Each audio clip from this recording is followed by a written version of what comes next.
Olá, para você que nos acompanha, está no ar mais uma entrevista do Repórter MT.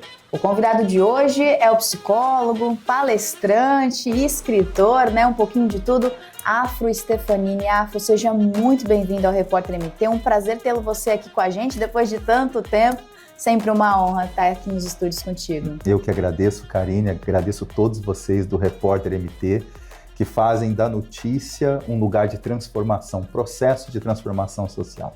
É isso, vamos falar um assunto que está sempre em alta, tem nos impactado bastante nas últimas semanas, principalmente, porque a gente está acompanhando, parece que um levantamento, assim, um alarde sobre casos de suicídio. Nós tivemos, inclusive, essa semana, uma situação, uma tragédia. As semanas anteriores, passadas, nós perdemos um amigo, um colega de trabalho também, jornalista, que infelizmente partiu dessa vida. E tentar trazer esse assunto com uma outra visão, fora um pouco daquele padrão que a gente está sempre acostumado a ver de sinais, você tem que tentar melhorar, tem que tentar se curar. Mas como isso acontece? Como isso acontece? A pessoa que está ali naquele sentimento, que está naquela tristeza profunda, passando por um momento de depressão, de ansiedade, ela não tem essa visão, ela não sabe como sair disso. Então, tentar trazer esse assunto para ajudar quem está nos assistindo ou quem está acompanhando alguém que está passando por uma situação como essa, para poder auxiliar também.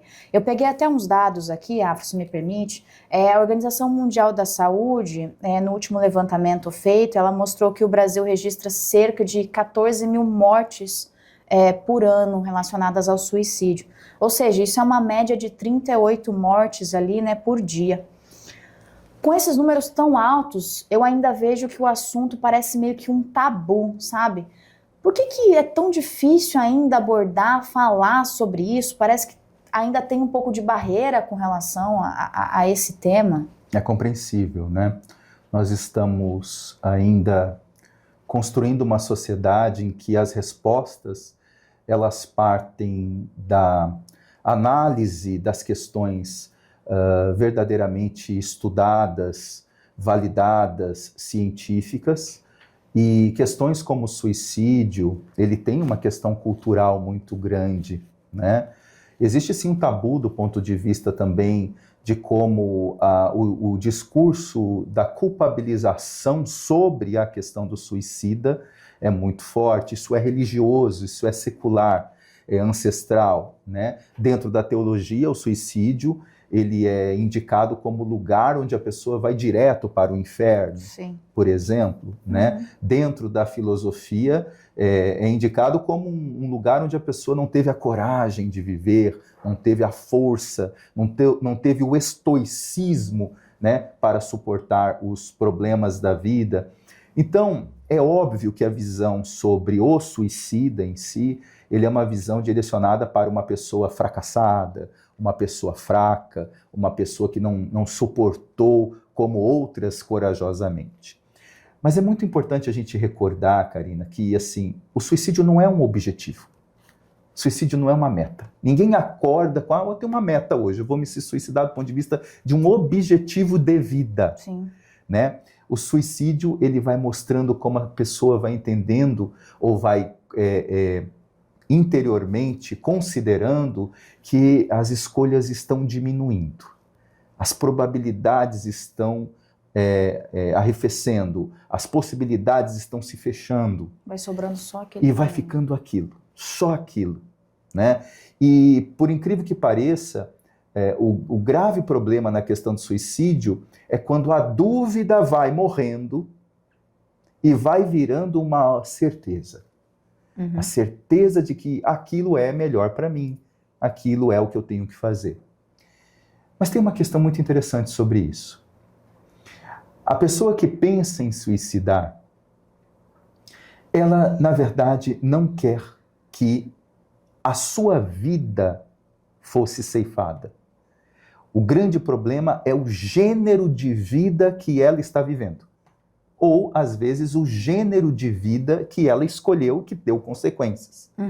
E ela pensa que o gênero de vida ela não pode mudar. Seja numa relação dentro de um problema de emprego, de casamento, de relacionamento com a família, de si mesma.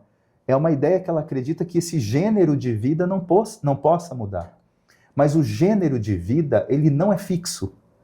O gênero de vida, ele não é estático. Ele não é petrificado.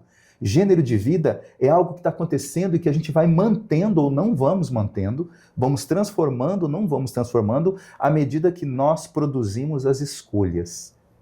Então a ciência de viver, a ciência de superar a angústia existencial, a ciência de estar diante de uma grave situação e saber que existe uma saída, é a ciência de confiar no poder de saber fazer escolhas. E algumas dessas escolhas têm a ver com deixar aquilo que, basicamente, eu acreditei a vida toda, às vezes. E aqui existe uma questão muito profunda, que é a diferença entre conceito e experiência, ou experimentação. Muitas vezes, nós somos aprisionados, e somos aprisionados, na verdade, por uma grande jaula de conceitos. Quando nós nascemos, o mundo adulto já existia antes de nós. E ele nos transferiu um olhar para nos olhar antes que a gente decidisse. Sim. Então, quando criança, o mundo adulto começa a dizer mais ou menos o que você tem de valor ou você não tem de valor, o que é certo, o que é errado, e nós não fomos educados para nos auto-amar. Basicamente, a educação que a gente tem na cultura é para a gente ser obedientes, e obedientes ao mundo que o mundo adulto trouxe. E esse é um desafio. Porque depois que você cresce, existe uma força interior, o teu querer.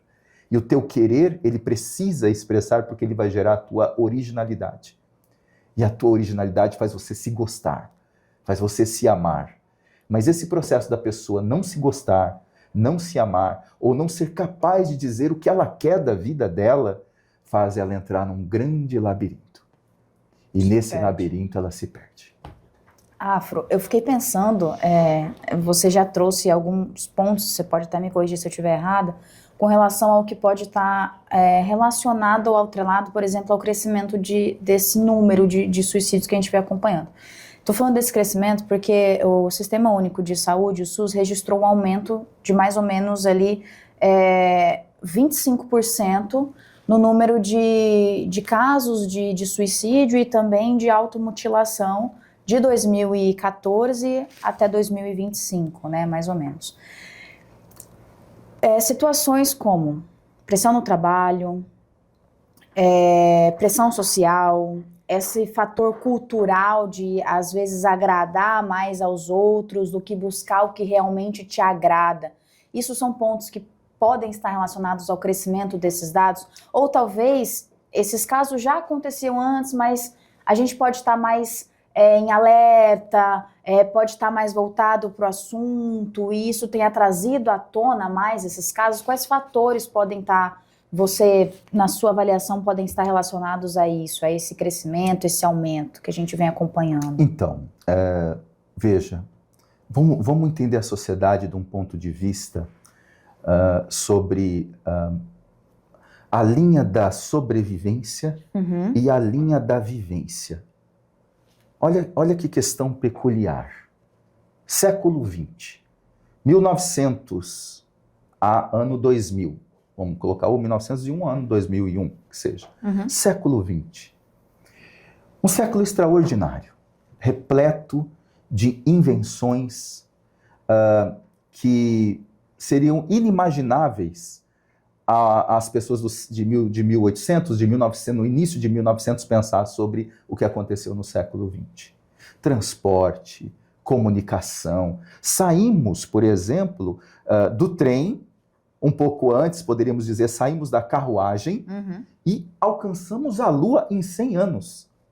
Só para se entender a questão disso, nós demoramos mais ou menos 3 a 4 mil anos para sair da carroça. E, de repente, a gente pega um século que faz isso aqui. E, no meio dele, 2 grandes guerras. A Primeira Guerra Mundial e a Segunda Guerra Mundial. E olha que coisa profunda.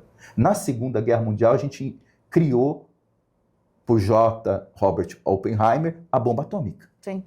E o que a bomba atômica fez? Ela fez a humanidade perceber que nós somos a única espécie que somos capazes de destruir a própria espécie e todas as espécies que existem no planeta. Nós ganhamos um certificado agora de responsabilidade sobre os rumos do planeta. Basicamente o que aconteceu é que nós saímos da linha da sobrevivência e agora nós é que controlamos se vamos viver ou se não vamos viver.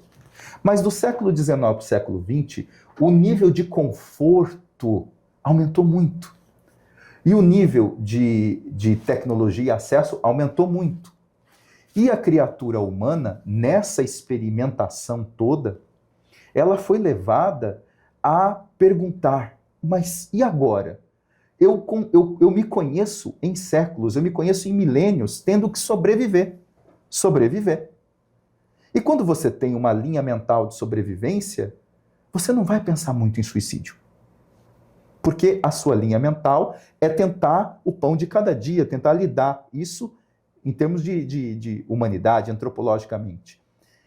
Mas depois que você está numa outra linha e que você não sabe viver nessa linha da vivência, não sabe o que é viver, existe também um vazio existencial que se instala. No qual a criatura humana fala, meu Deus, agora que eu tenho tudo, agora que eu conquistei tudo, por que eu estou vazio? Porque essa ausência não está nas questões que eu tenho. A ausência está no eu que sou. Uhum.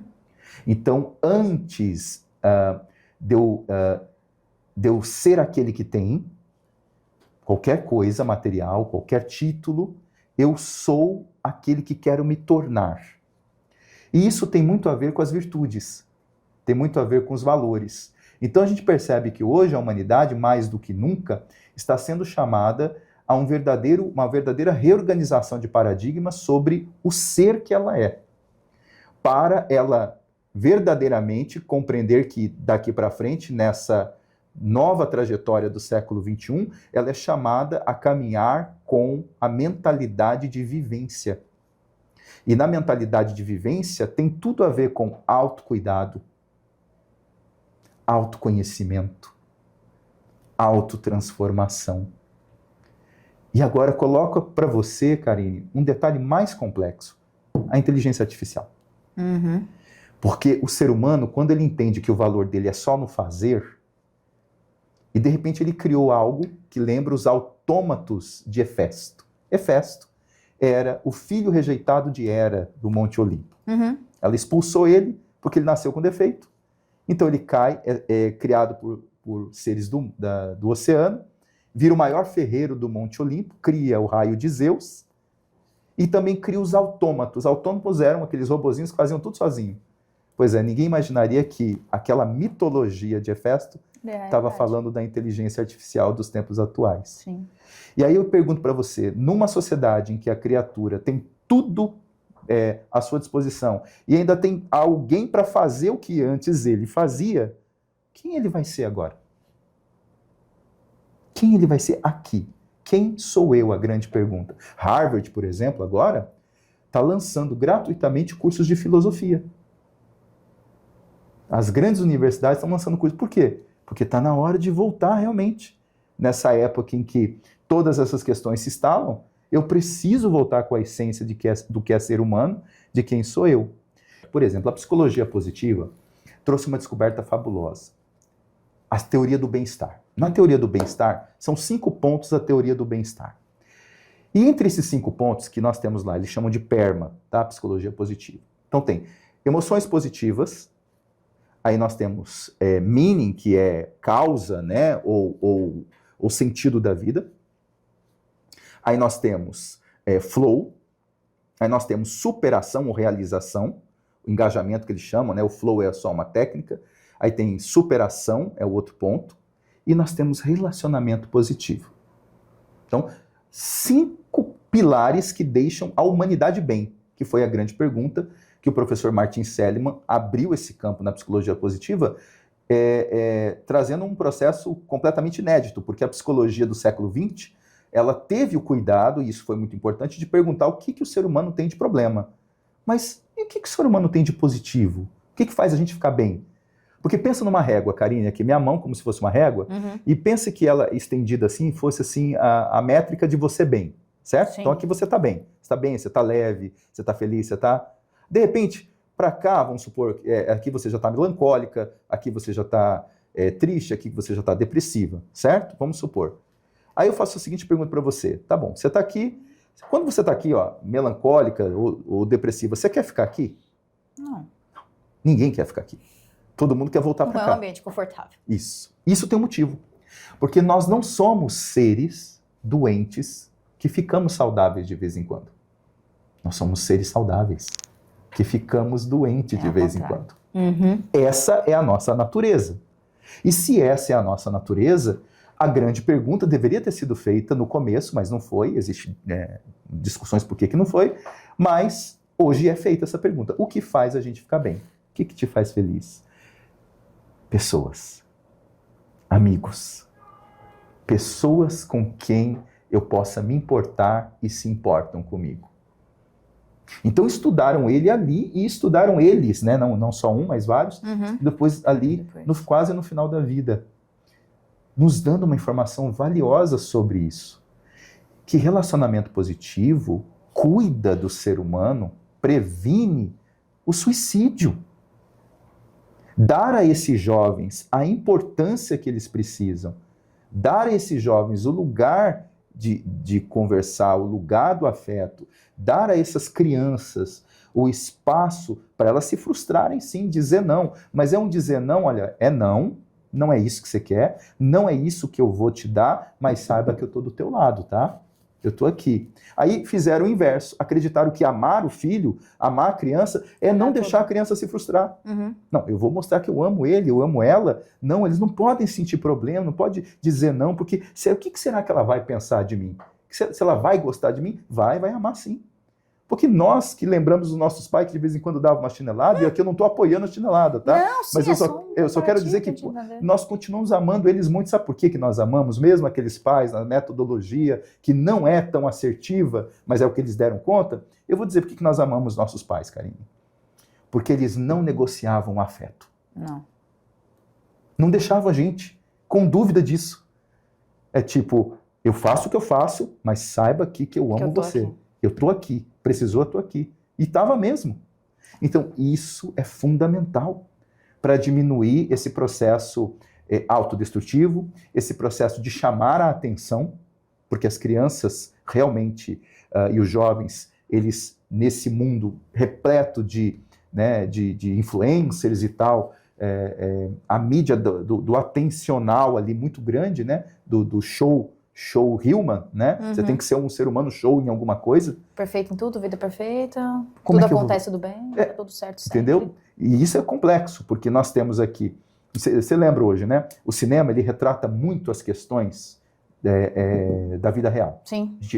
Alguns pensadores dizem que o cinema são as antenas que antecipam, sabe, os estágios de uma sociedade. Achei isso interessante. Que é o seguinte, agora, de 10 anos para cá, surgiram muitos filmes de multiverso, certo? Da Marvel, né? Multiverso Marvel, mas outros seriados de multiverso, né? Tem um lá da Apple TV que é Caixa Escura, não sei, é muito bom esse seriado também. Multiverso, é um tema interessante. Cientistas falam e tudo mais.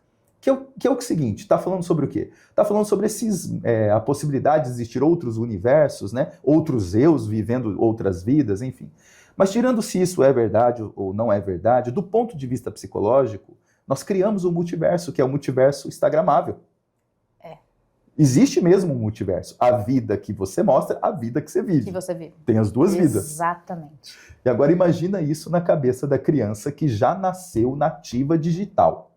Para nós, isso não afeta muito. Afeta alguma coisa, alguns sim, alguns não. Mas para eles é uma questão diferente, né? E isso leva tudo a gente a pensar. O que os pais, as escolas, responsáveis, quem estiver perto daquela criança, daquele jovem, adolescente, adulto, pode fazer para dizer que está junto, para dizer que está perto E quem sabe isso no futuro não vai significar e ter grande importância e prevalência para que ele não sofra a situação de vir a cometer um suicídio futuramente. Primeiramente, validar os sentimentos desse jovem, dessa criança.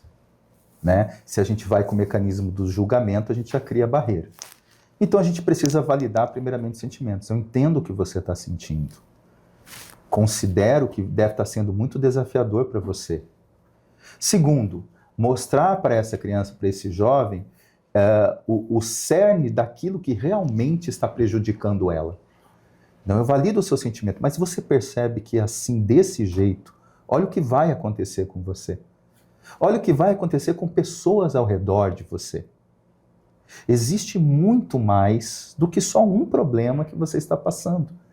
Existe também outros problemas que você já superou, existem problemas que você já deu conta. Esse é mais um problema. Ele não é o último, ele não é o maior, ele não é o gigantesco da sua vida. Ele é só mais um e você também tem como superar. E aí entra para a terceira fase, que você consegue estabelecer para ele esse lugar de superação. A psicologia positiva, inclusive, fala, um dos pilares do bem-estar. Realização, Seligman fala, mas entenda como superação. Eles tiraram isso, na verdade, do estudo do psiquismo dos atletas, ou seja, da psicologia dos atletas, melhor dizendo. Uhum.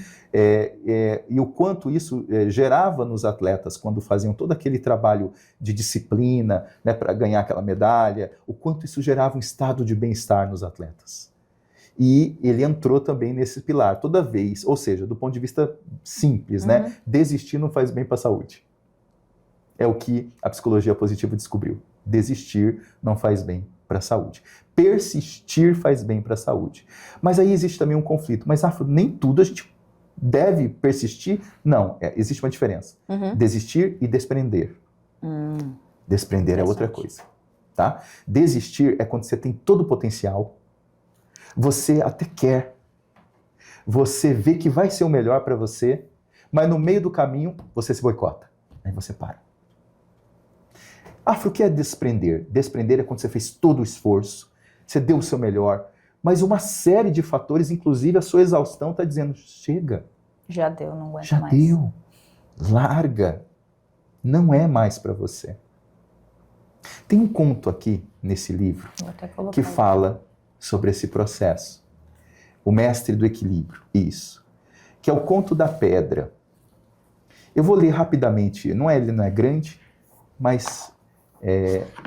aliás, eu vou ler um outro conto, que é o Conto da Gaiola, que isso também tem muito a ver com essa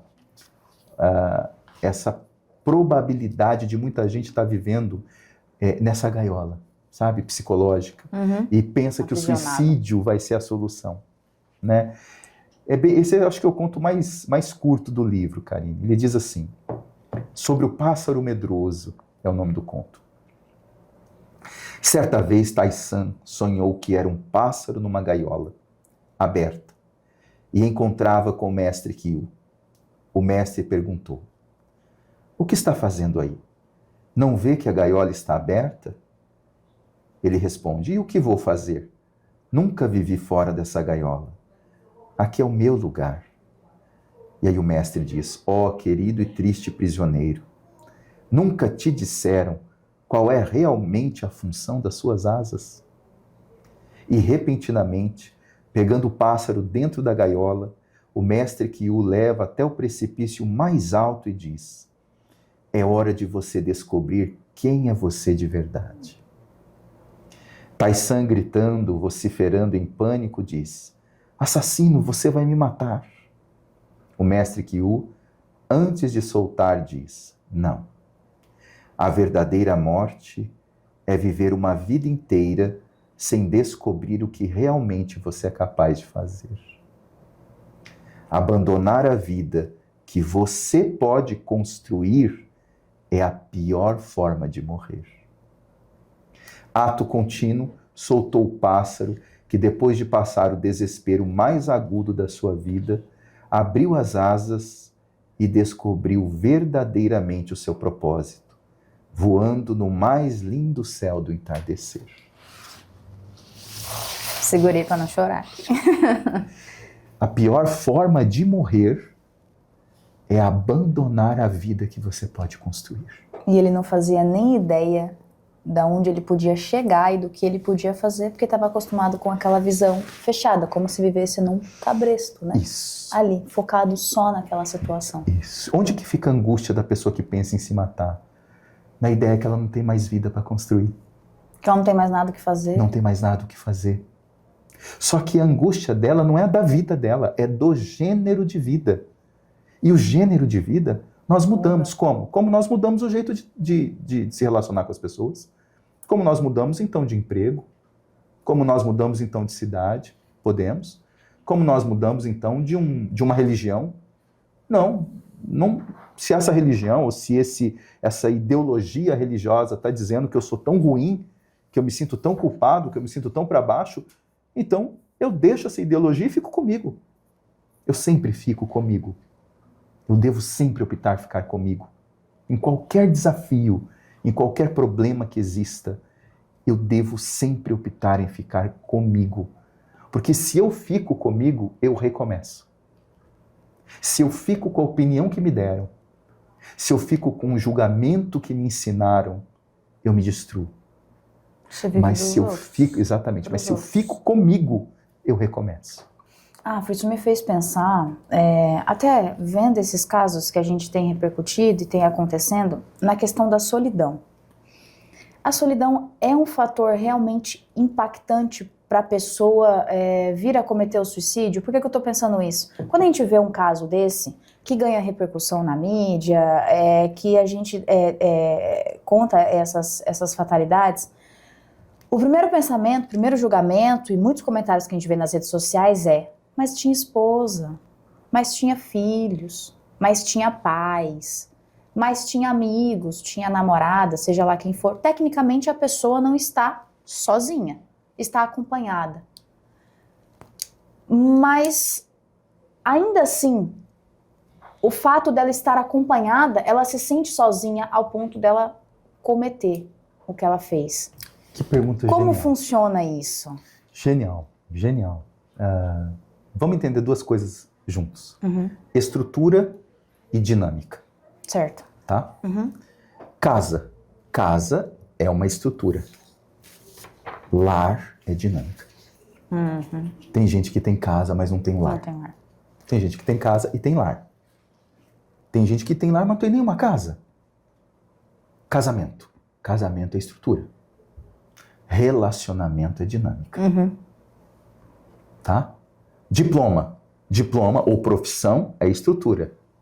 Certo? Crescimento, desenvolvimento pessoal ali é dinâmica. Aí a gente consegue entender que muitas pessoas, de fato, podem até ter uma casa. Lá tem a sua esposa, lá tem o seu marido, lá tem os filhos. Mas ele não está sentindo que tem dinâmica. Tem só estruturas. Não tem troca. Não tem troca. Não tem compartilhamento. E, de fato, existe o solitário no meio da multidão. Isso não significa que seja uma culpa da família ou desses membros. A gente não está culpabilizando ninguém. Exatamente. Mas precisamos compreender que numa família que não se estabelece essa dinâmica, tá? Que não há compartilhamentos e que não há atualização nessa relação, geralmente essa família tende a ficar cada vez mais isolada, esse grupo, os diálogos tendem a diminuir cada vez mais e a vida fica cada vez mais mecânica. Ou seja, eu existo para pagar boletos, dormir, levantar, ir para o trabalho e voltar. Isso não pode acontecer, não deve acontecer. E se está acontecendo, é preciso agora, né, colocar como prioridade, né, chamar os familiares, dizer que é preciso fazer uma mudança ali no processo de relacionamento entre eles, talvez da rotina, né, talvez realmente sim perder dinheiro se for necessário para ter mais presença.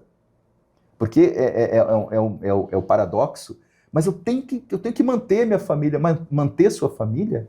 Você está querendo dizer manter sua estrutura? Porque às vezes você está mantendo bastante a estrutura e está esfacelando a dinâmica. E isso é um preço muito grave a pagar.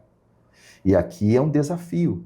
É um desafio do eu adulto emocional fazer. Fazer, olhar para isso e falar assim, não. Porque depois eu não tenho um banco de memórias para lembrar. Eu vou lembrar do quê? Quando Elizabeth Kubler-Ross, a grande psiquiatra do luto, estudou as pessoas no final da vida, as pessoas não disseram se era boleto, dinheiro que elas lembravam. Era das relações afetivas. Então, esse é o grande ponto. E para a gente finalizar, Afro, a gente está falando sobre esses pensamentos, sobre esses conselhos, esse acompanhamento e tentar enxergar a vida desse lado mais positivista. Quando acontece da pessoa chegar a esse limite, achar que não tem mais saída e de fato vem a cometer o suicídio, muitas famílias tentam se culpar ou tentam dizer, mas eu disse que não era para fazer, mas eu estava lá, o que aconteceu? Ela se perdeu no meio desse caminho, sabe? Tentam ficar buscando essa culpa. Pensando nesse ambiente de culpa que, no meu ponto de vista, não deveria existir. Tem algo que de fato não deveria ser feito ou não deveria ser falado para essa pessoa que está em sofrimento antes dela chegar ao ponto de cometer o suicídio? Tem talvez um erro primordial que você vê que acontece com frequência e que ainda é difícil mudar esse fator? Por exemplo, o julgamento que a gente citou aqui no meio da entrevista, o julgamento, creio eu, que seja um erro muito crucial que as famílias cometem, que as pessoas cometem, amigos cometem. Ah, mas você tem tal coisa, pô, você tem o carro do ano, você tem a casa do ano e você ainda está pensando nisso, sabe? Esse tipo de conversa que eu acho que não auxilia quem está passando por esse sofrimento. Um ponto, com certeza, ele existe. A pessoa já está com peso demais nas costas. Tá? Então, pressioná-la é o que não deve ser feito. Ela já está a ponto de explodir. Uhum. Então, levar um discurso do tipo, você vai deixar todos nós destruídos, você vai acabar com a gente, você tem família para sustentar, entendeu? Ele já sabe de tudo isso, ela já sabe de tudo isso. Né? Não é isso. Na verdade, nós devemos ir para o caminho do compartilhamento. Olha, eu não tenho todas as respostas, mas a gente vai descobrir essas respostas. A gente vai junto. Não é preciso a gente ter certeza de nada agora. Vamos continuar perguntando o que é possível ser feito. Sabe? A vida sempre mostrou pra gente algumas possibilidades antes. Vai mostrar de novo. Precisa ir para o caminho do que é possível, do que traz esperança, sabe? E não para aquelas respostas prontas, acabadas, a certeza de tudo, né? Você vai destruir a gente, você vai destruir a nossa família. Né? Mais peso. Ele já mais entendeu cobrança. Que ele vai fazer isso, ele às vezes, ou ela às vezes pensa, não, então justamente por isso que eu não quero mais gerar sofrimento para vocês, eu sou o peso na vida de vocês. Aí a pessoa pensa em se matar. E sobre essa questão da culpa, é muito valioso que nós compreendamos da seguinte forma.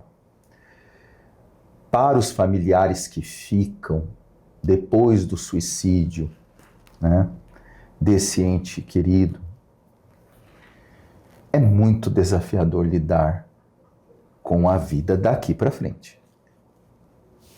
É preciso lidar com a vida daqui para frente, fazer com que isso, mesmo profundamente doloroso e marcante, não se torne, a partir disso, algo destrutivo entre esses familiares. E não existe um lugar fácil de lidar com isso. É como se, por exemplo, para a gente ter uma noção, a pessoa ela era uma exímia bailarina, tá? Uhum. E a alegria dela era dançar. Ela sofre um acidente e fica paraplégica. Ela não tem mais o que fazer em relação a dançar, do jeito que ela dançava.